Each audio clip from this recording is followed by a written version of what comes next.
Terima kasih sudah mengklik video ini dan ya, di konten kita kali ini kita akan ngebahas beberapa saham.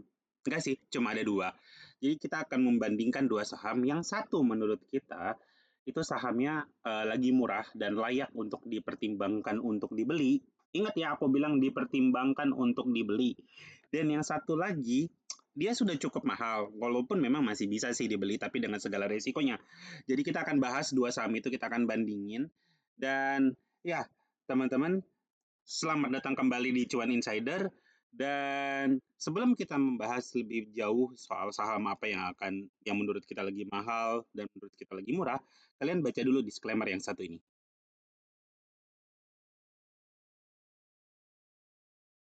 Oke, teman-teman udah baca ya disclaimer-nya. Jadi ya kita mulai aja teman-teman. Jadi ini hari Jumat tanggal 13 Februari jam 15.10 ya. Ini tanggal yang Friday the 13th, biasanya orang-orang bilangnya. Jadi banyak orang yang nggak terlalu suka sama tanggal ini karena dianggapnya sudah hari Jumat tanggal 13 pula. Jadi ya seperti yang kalian lihat di sini ini tanggal 15 bulan 15 lewat 11 ya. Aku tuh nggak banyak editing teman-teman. Ya ada sih editing, cuma nambah-nambahin sedikit doang. Tapi bukan yang major karena aku belum punya tim teman-teman. Jadi apa-apa masih kerjain sendiri. Jadi ya kita mulai aja ya teman-teman. Nah sebelum aku masuk ke saham teman-teman, saham yang menurut kita lagi murah ya, kita mulai dari yang murah dulu kali. Nah aku mau ngebahas soal Bitcoin teman-teman. Aku sendiri nggak terlalu expert di Bitcoin, tapi aku menggunakan cara yang sama di Bitcoin eh, ke cara yang sama dari saham ke Bitcoin teman-teman. Nah kalau kalian lihat Bitcoin itu peaknya tuh ini kita kita berdasarkan ini ya kita lihat historical ya ini weekly ya teman-teman. Jadi dia tuh tanggal 15 ini kalau berdasarkan grafik ini dia tuh sempat di harga tertinggi teman-teman ya. Terus akhirnya dia koreksi ke berapa nih? Titik paling rendah itu ada di 16.000 ya. Ini Bitcoin pakai TradingView, ini Binance ya. Dan dia tuh sempat koreksi 77% teman-teman. Nah, kalau kita lihat sekarang teman-teman, tertinggi itu kan ada di sini ya, di tanggal berapa nih? 13 Oktober 2025 itu ada di 128 dan dia terus turun ke hari ini kalau kita lihat daily sekarang ya itu sekitar turunnya ya, ke 66% itu sekitar 47% teman-teman. Jadi memang masih ada potensi turun lagi kalau misalnya kita lihat dari chart sebelumnya, dari kondisi sebelumnya kalau kita lihat ya nih, kalau dia ke 77% berarti dia ada di sekitar sini. Ya. Dan kalau kalian lihat di sini ada apa? Ya, ini kalian bisa lihat ya di sini ada doji yang sangat kencang di sana. Jadi ini pada ke sini ya nilainya kurang lebih miripnya di 77,77%-an minus 77%. Apakah akan ke arah sana? Gini teman-teman, ini cuma skenario aja ya. Ini kalau aku masuk ke 4 jam, eh, dia kalau misalkan ya si Bitcoin ini dia nggak tembus 76.000, dia akan koreksi ke bawah teman-teman dan koreksi ininya dia kalau misalnya jebol 62.000 ini fix turun ke bawah. Jadi kalau misalnya teman-teman yang belum punya Bitcoin dan berpikir untuk beli Bitcoin, mungkin di bawah itu di sekitaran 5453 mungkin bisa dipertimbangkan gitu ya. Karena kalaupun dia udah turun ke arah sana itu udah berapa persen ya turunnya kalau kita ke arah sana? Ya 57%-an lah ya. Toh kalaupun misalnya dia ngejar ke bawah sana, eh, ini sekali lagi bukan ajakan jual beli ya. Dan jangan pakai leverage loh. Terus juga aku tuh nggak terlalu suka orang ini apa tuh all in. Nah ini kalian tuh itu sudah kayak gitu aja potensi kerugian kalian masih 45%. Kalau misalnya dia mau ngulang crash yang sebelumnya yang berapa nih yang 77%. Nah nih. Nah, sekitar segitu dari atas. Jadi kalau misalnya dia crash pun kurang lebihnya di 48%. Kalau misalnya kalian beli di situ, tapi ya memang ada kemungkinan dia tiba-tiba langsung naik. Tapi sih kalau misalnya kalau menurut aku pribadi ya, kalau dia mau naik pada saat dia masuk ke sini dia harusnya udah naik teman-teman. Karena kalau kalian lihat dia di sini di belakang itu tuh udah ada ini teman-teman, udah ada pending ordernya udah kepenuhin tuh di sini. Dia udah kalau kalau misalnya dia masuk harusnya ini kenceng naik ke atas. Tapi ternyata sepertinya dia belum ada pembeli yang exciting untuk ngumpulin Bitcoin lagi. Jadi masih didominasi seller.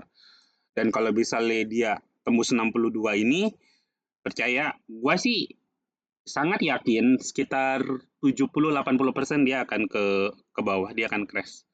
Jadi gitu aja untuk Bitcoin. Sekali lagi, gue nggak terlalu expert di Bitcoin ini. Kenapa aku ngomong ya? Karena eh aku juga berencana untuk sedang mempertimbangkan untuk mulai beli Bitcoin tapi di harga segitu. Oke, kita akan masuk ke saham yang lagi murah teman-teman, yaitu Aneka Tambang. Ya, jadi di saham Aneka Tambang ini teman-teman kalau kalian lihat di sini ada garis ya, beberapa garis. Eh ini adalah skenario teman-teman. Jadi Aneka Tambang ini kalian nganggapnya harusnya berpikirnya begini. Kalau misalnya aku beli sekarang ya, barangnya ini mesti aku jual kemana, ya kan? Jadi gini, ada dua hal yang kalian pikirkan saat kalian membeli barang. Membeli saham. Satu, apakah untuk ditabung? Nomor dua, apakah saham ini untuk kalian jual lagi? Nah, nanti kita masuk ke yang kita akan bahas lebih banyak di saham yang menurut kita lagi mahal. Dan kalau kita masuk ke saat ini ke saham yang lagi murah menurut kita mau jual lagi kemana kan? Kita masih bisa mikir, oh institusi mungkin masih mau beli. Kenapa aku bilang institusi mungkin masih mau beli? Karena kalau kita lihat Aneka Tambang teman-teman, secara finansial ya dividen, nah dia masih bagi-bagi dividen teman-teman. Jadi besar kemungkinannya, walaupun dividennya juga nggak gede-gede banget sih teman-teman kalau kalian lihat ya, cuma 3% lah. Lumayan gede sebenarnya nih kalau secara persentase ya.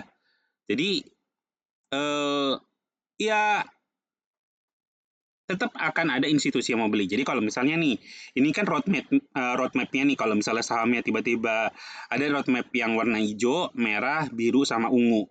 Nah kalau yang hijau sahamnya naik, semua orang senang, investor senang, semua orang senang, everybody happy, ya kan? Tapi kan orang kan kalau mau belanja saham itu kan tetap harus nunggu di saat harga yang murah, betul kan? Tapi ya adalah beberapa orang yang bilang di beberapa podcast gitu mereka ngajarin orang-orang bahwa ya beli aja kan kalau misalnya naik ke atas itu kan nggak keukur, ke bawah ya paling 50. Ya kan nggak gitu caranya. Jadi kalian tetap harus memperhitungkan yang namanya roadmap-nya seperti apa. Nah, dari 4 roadmap ini teman-teman yang semuanya mungkin bisa terjadi, jadi kalian kira-kira mau yang mana nih yang sesuai dengan profil kalian. Nah, di sini teman-teman, kalau misalnya warna hijau balik lagi, dia naik, ya everybody happy. Semua orang senang, ya kan dapat sekitar 21%. Tapi kalau misalnya dia crash gimana? Nah, di sini ini ada angka yang krusial sekali di sini menurut aku, yaitu ada di 2890. Kalau misalnya ini tembus ke bawah, kemungkinan besar Antam akan koreksi lebih dalam lagi. Mungkin mungkin dia akan ke 2400, 2500 mungkin akan arah sana. Tapi ya itulah makanya aku bilang ya kita kan kalau misalnya lu udah rugi banyak kan ya kalian sebenarnya sih memang kalian bisa cut loss di mana aja. Tapi kan masa sih kalian mau cut loss mulu gitu? Ya kan nggak mungkin juga kalian mau floating loss mulu kan? Walaupun memang ada yang namanya mekanisme yang namanya average down, tapi kan ayolah, terpaksa kadang ada di poin tertentu kita harus menyerah gitu loh untuk ya udahlah kita merelakan kerugian kita. Nah, sekarang teman-teman, gimana kalau dengan warna merah yang terjadi teman-teman? Kalau warna merah yang terjadi teman-teman, keuntungan yang kalau misalnya kalian masuk, kita tunggu nih harganya turun dulu ke angka merah, itu kalian bisa dapat 30% keuntungannya. Sementara resiko kerugiannya ya itu turun ke 23%. Ya sekali lagi ini apapun bisa terjadi ya. Dia bisa terjadi yang warna merah ataupun terjadi yang warna biru. Kalau yang warna biru gimana? Nah, kalau yang warna biru teman-teman ya, keuntungan misalnya kita masuk nih ke all-in di warna biru ya. Ini kita masih bicara all-in. Sebenarnya gue nggak terlalu suka all-in ya. Misal kalau kalau aku akan bikin ya 10% di sini, 40%, 50% atau ya tergantung gitu. Tapi setiap orang bisa beda-beda ya. Ini aku lagi bicara kemungkinan ruginya. Nah, kalau misalnya kalian ini sorry, gerak. Nah, kalau misal kondisinya kayak gini kalian masuk kondisi di market warna biru ya, pada saat misalnya kita roadmap-nya ternyata aneka tambang ini ngambil yang warna biru, itu ya potensi ruginya itu 15% nih, teman-teman. Sementara potensi keuntungannya kita bisa lihat 44%. Makanya aku bilang saham ini lagi murah. Ya, sebenarnya aku juga lagi nunggu sih. Sebenarnya aku lagi nunggu di sini nih, yang panah merah itu. Nah, kalau misalnya dia ke warna ungu, nah ini akan bikin banyak orang panik sebenarnya di sini. Pada saat dia jatuh ke bawah sini, ini pasti akan bikin orang panik dan institusi senang. Kenapa? Karena mereka dapat murah. Toh, kalaupun mereka rugi, teman-teman itu mereka rugi, misalnya nggak sesuai dengan planning mereka, mereka tuh cuma rugi 10%. Dan keuntungan yang mereka dapat tuh bisa 53%. Ya, inilah yang kemungkinan akan mereka lakukan, teman-teman. Ya, yang institusi pengen kemungkinan besar yang warna ungu ini. Kenapa karena gini, pada saat nih ya, retail itu selalu ngikutin yang namanya market, kan selalu didoktrin yang namanya jangan pernah nangkap pisau jatuh kan. Masalahnya kalau lu tahu kira-kira pisau itu akan berhenti di mana, kan lu lebih mending nunggu di bawah dong dibanding saat pisaunya dilempar ke atas, itu kan lebih bahaya. Kalau mau nunggu reversal ya udah telat. Jadi ya gitu teman-teman. Apalagi ditambah di sini ada gap nih teman-teman ya di 3000 ini. Jadi ya di sini juga ada gap sih sebenarnya nih, tapi kecil. Jadi ya coba kalian pikir lagi. By the way ini 4 jam ya teman-teman kalau kita pindah ke daily. Nah di sini kelihatan nih gapnya nih. Tuh. Oke, ini untuk saham yang lagi murah teman-teman. Jadi kalian bisa pertimbangkan aneka tambang. Cuma ya kalau mau masuk sekarang ya resikonya tadi aku bilang ya, kalau misalnya dia crash, kalian bisa rugi sekitar 28% dan kalaupun untung itu keuntungannya cuma sekitar 21%. Kalau masuk sekarang, tapi kalau kalian nunggu ke bawah, nunggu dulu kan ya balik lagi itu ininya kalian, preferensinya kalian, sesuaiin dengan diri kalian sendiri. Terus saham yang lagi menurut dia lagi mahal tadi apa ya? MDKA kalau aku nggak salah. MDKA. Nah, ya. Oke, untuk MDKA teman-teman. Nah, seperti yang tadi gue bilang kan, kalau kalian beli sekarang, kalian masuk sekarang harganya, pada saat dia naik ke atas, emang sih dia bisa naik ke atas nih, bisa jebol ke atas nih, bisa ke 4.310. Tapi pertanyaannya, siapa yang ngejamin? Karena gini, pada saat harga saham ini naik, dia kan butuh orang yang mau beli, teman-teman. Sementara siapa yang punya uang cukup banyak untuk ngebeli atau berpikir untuk mau beli MDK atau Merdeka Copper Gold ini, teman-teman. Nih, kalau kita lihat ke ininya dia, teman-teman, kita lihat dia punya financial, kemudian dividen, dia tuh nggak bagi-bagi dividen, teman-teman. Ya kan ini kita belum bicara statistiknya, belum bicara keuangan, tapi setengahnya ini udah jelas dia nggak bagi-bagi dividen gitu. Jadi siapa yang mau beli? Ya kan? Kalau misalnya yang mau beli misalnya taruhlah, oh ada corporate apa segala macam dia mau beli. Pertanyaanku, emang mereka mau beli di harga mahal? Ini kalau kita lihat ya teman-teman sekarang, potensinya dia kalau kalian masuk ke harga terdekat ya, ke harga dia yang paling tinggi aja itu cuma 11%. Kalaupun dia ke 4.300, itu ya sekitar 33%, 34%. Nah, sekarang kalau misalnya dia jatuh gimana? Ya, misalnya kita ambil dari sini nih. Dia turun ke bawah, jatuh ke bawah. Itu bisa di 37%, teman-teman. Bahkan kalau dia mau turun lagi ke bawah, itu bisa 45%. Bisa setengahnya, teman-teman. Jadi, sekarang kalian ini sendiri nih, berpikir sendiri nih, ya kan? Kalau misalnya nih, ya kalian masuk sekarang, kalau misalnya angka warna merah, dia naik terus, semua senang, everybody happy, ya kan? Pertanyaannya kan begitu dia naik ini siapa yang mau beli? Itu nomor satu. Nomor dua, kalau misalnya dia turun, ngikut yang warna biru, itu gimana ceritanya? Ya kan? Atau tiba-tiba gini deh, dia ke warna biru aja tuh kalian udah rugi berapa tuh? Udah 10%, Pak. Ya kan? Terus kalian bilang, "Ya udah gue sabar deh nunggu." Kalian cut loss nih 10%. Terus beli lagi di sini, ya, beli lagi. Ternyata dia rugi lagi. Rugi lagi 12%. Udah 22% tuh. Ya kan 22, 23%, 25% mungkin. Jadi makanya aku nggak pernah setuju untuk alin-alin, teman-teman. Jadi dia selalu bagi gitu loh, misalnya di sini 10%, di sini 20%, atau gimana lah strateginya kalian sesuaikan dengan kesehatan jantung kalian, teman-teman, kesehatannya kalian. Jangan kayak gitu. Nah, ini kalau misalnya dia warna biru, teman-teman, ya kita lihat ya, kalau dia warna biru, itu berapa sih potensi keuntungan kalian? Ini kita bicara kalau dia jangan ke sini deh ya. Ini terlalu optimis. Sebenarnya gue nggak terlalu suka kalau dia terlalu ke atas itu. Jadi gue lebih seneng yang ke sini. Bukannya gue nggak suka MDK naik, tapi kayaknya terlalu gimana ya? Aku lebih senang konservatif lah.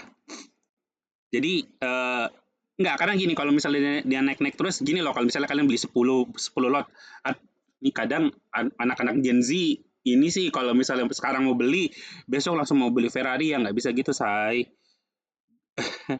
Jadi, nah itu kesini aja, itu dia udah untung 24%. Ya, kalau kita pakai warna biru nih. Sementara resiko kerugiannya itu bisa diminimalisir lah ya. Jadi 30%. Jadi tadi kalau kalian masuk sekarang itu kerugiannya kalian potensinya adalah 37%. Kalau kalian masuk di warna kuning ini itu potensinya 30%, teman-teman. Jadi ya sedikit lebih kecil lah ya. Terus kalau kalian masuk ke warna ungu dan di sini ada gap, teman-teman, ya perhatikan di sini ada gap. Dia itu kerugiannya cuma 18%, teman-teman. Sementara keuntungannya kalau kalian lihat itu 43%. Kalau warna hijau, misalnya kalian masuk ke warna hijau ya.